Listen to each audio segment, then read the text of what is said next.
It's day 14.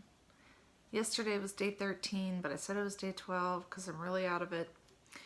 I got a light, so I'm not so bright and ugly.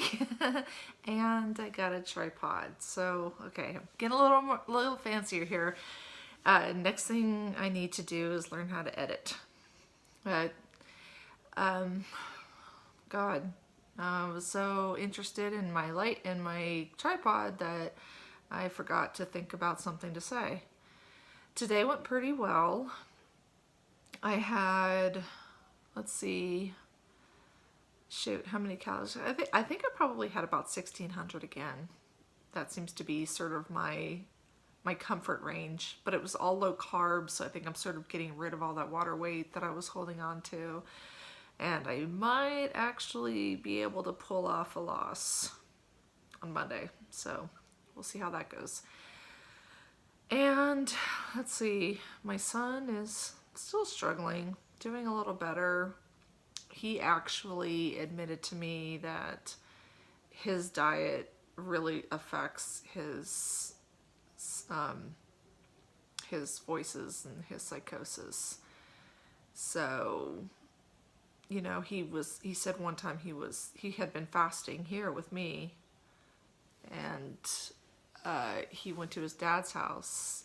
He said he was fasting and he felt a lot better, and then he went to his dad's house and he had a burrito, and just like his symptoms just immediately kicked in, which, you know, he's like, I don't want to admit this to you because I really like eating food. I'm like, yeah, I like eating food too.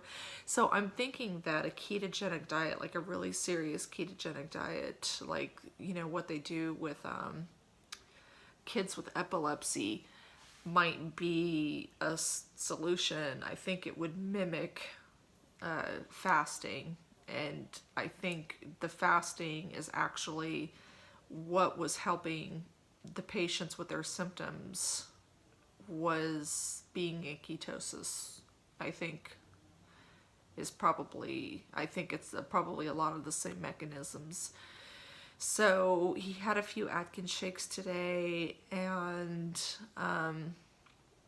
you know, once he'll probably get sick of those pretty quickly, and then I'll get him some really, you see, the things he doesn't like, fatty foods, which is a problem with ketogenic diets. It's not just low carb. Low carb is you just eat meat and cheese and eggs and fat, and you know, you're not really, you can kind of have all that, and non-starchy vegetables, you can have all that in unlimited quantities.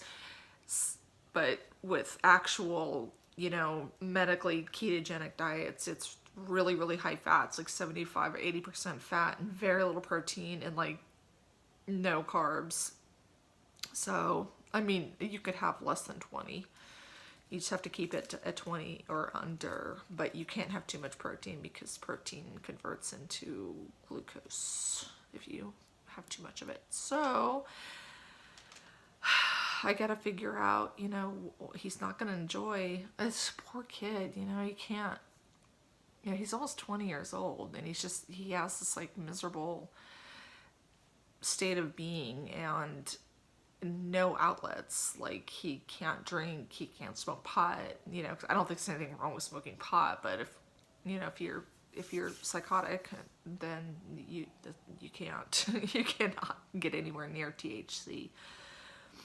So, right, today's Saturday. My weigh-in is on Monday, and I think I might be able to pull off a loss. It's gonna be a photo finish though, so hopefully next week I'll be better and I'll be able to start showing some decent losses again. But I guess that's it for now. My husband's in the living room watching football, and I'm in my bedroom, so I'm like feeling kind of weird. I like keep the TV on so I don't feel weird, or like if I feel like he can hear me, then I get really, I feel stupid. That's right. I'll broadcast to this world, but I don't want my husband to hear it. But have a good night, as the Canadians say. Peace out.